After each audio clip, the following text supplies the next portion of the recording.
Hey guys, Helgon here. I made day 2 at NAWCQ with True Draco. The deck performed pretty well. Actually a little better than I thought. I only lost due to being unlucky and just some bad matchups, but that's really just Yu-Gi-Oh! Like you can probably just get top 64 off of just getting good matchups and win die rolls and all that. There's a lot more luck that I knew about. But anyway, let's get into the deck. 3 Ignis, like one of this. There's only one main in because I'm maining 3 border. My main warrior going in was Orcus, which is why I want to play main 3 border, and also this is also super good versus Salad. That's probably like the 2 better matchups the deck has, Orcus and Salad. Because if you just summon this going first versus Orcus, they pretty much lose unless they have like instant fusion or pick your tops or something like that. So yeah, that's a monster lineup. Like I really like the monster lineup. I wouldn't change it as long as you have two Draco monsters like left, like with either on field and grave or in deck, then you're good. Spells: 3 diagram, 2 terraforming, 3 heritage, and 3 disciples. I usually do side out a heritage a lot because I need space, but yeah, I still like this ratio in the main. Nice 3 card demise, 2 pot desires, and 2 duality. Wouldn't play 3, and I still wouldn't play 3. And then the biggest, like this probably is a must, like 3 impermanence. This card was like super good. It's really like the only like sort of hand trap you can play to like synergize with your deck because you're playing like Ashes and stuff like that. Obviously, it interferes with card demise and stuff. So this was like one that like actually like doesn't like conflict with that, and it can't be called by the grave, which like every single deck is like most decks are playing like 3 of and stuff like that. So this was insane. I hit mermaids, I hit Mirage Shalios that just like stopped their plays or just like really hindered them. I just think this is extremely important, really good. Did anybody like mess up and activate a card in its column? No. There was a time where I did catch somebody, like I put it like in the same column as one of their as a rage. So when he activated, he was like, pop those 2, and I chained that. He's like, it pops them. I'm like, no, it's in the same column, which got him. But I think I'll win that game anyway. But that was some nice value.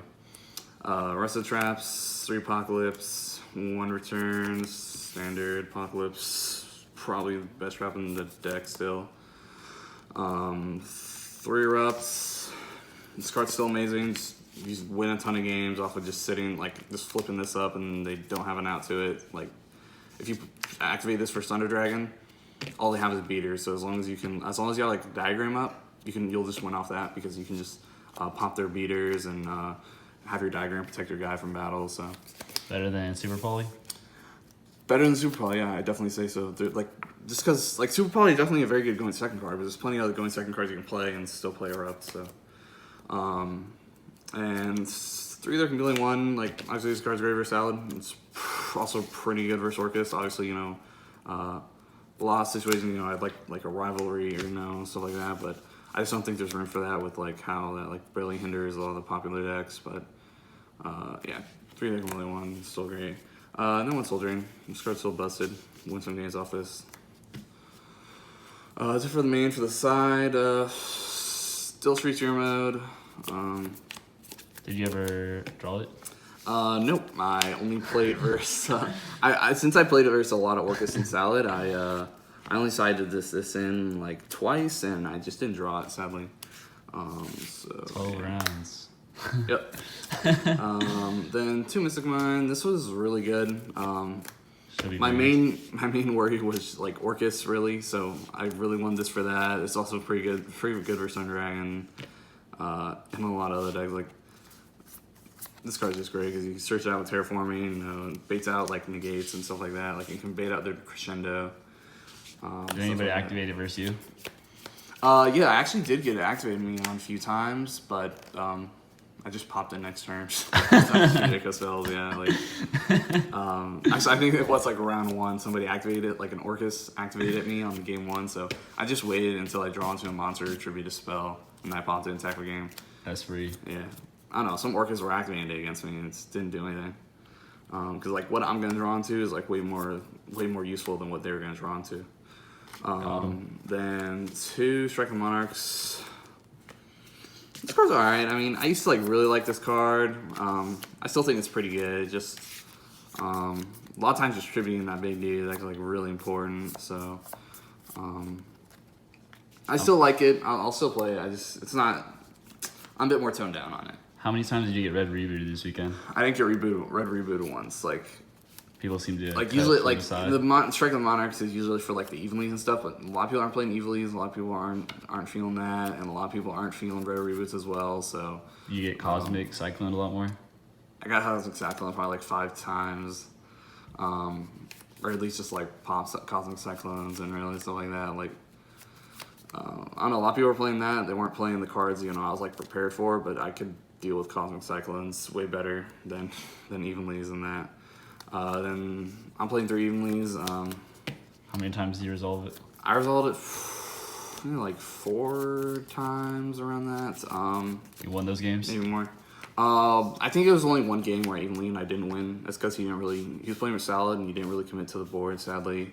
Because he like didn't have like the full Salad stuff, but he still ended on like a Wolf and then Ross Dahlia and Jackal or Jaguar, whatever the hell.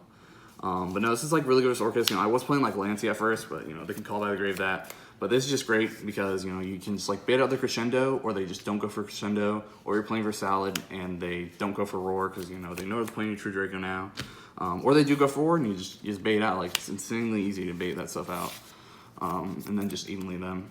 Gotta negate that Desires. Yeah, they do. That's like one of the biggest cards that I baited out with was Desires. Like they just think, they're banishing 10 cards for nothing, and I can just negate that. But nice field. Yeah. Then 2 Anti-Spell Fragrance and 1 Imperial Order.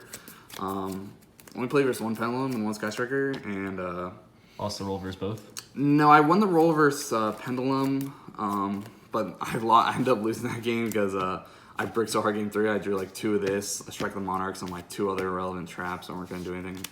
And I just lost game because I couldn't draw into a diagram or a monster or anything. So that sucks, just losing a game because I bricked. That sucked a lot. And then when I played for Sky Striker, I just didn't see these. I saw Imperial Order, but it was like super late, so like he would just like beat me down, and I'd just die because I didn't have a monster. And then 1 Dark Bribe and 1 Solemn Judgment. These were pretty good. I mean, obviously Judgment's really good going first, and Dark Bribe's alright. But this is like more for the red reboots and evenlies, and since I didn't see any of those, these were not that great. But I'd still keep them in going first. I'd probably think about Sight and Call by Grave because that hits a lot of stuff that I'm like more worried about. So overall, how was your weekend? It was a good weekend. I definitely enjoyed it. It's just with the deck, there's a lot of luck involved. Like the matchups, like my 3 losses were to Pendulum, Sky Striker, and a Thunder Dragon. When I made to day 2, my first round was Thunder Dragon, I lost a die roll. So that really I lost the game off of that. And then versus Sky Striker, I drew like a hand that would be good versus like literally any other deck. Like I opened Border, Soul Drain, Mox Reps, and like an Ignis. But it didn't matter because he's playing Sky Striker and he just popped all my stuff. And then versus Pendulum, I just bricked game 3. So those were my 3 losses. And then my other matchups, I played versus 4 Salad and 4 Orcus. Those were the other matchups. I won every game versus Salad. I won 3 games versus Orcus, and then I tied 1 versus Orcus. And I had that game in the bag, but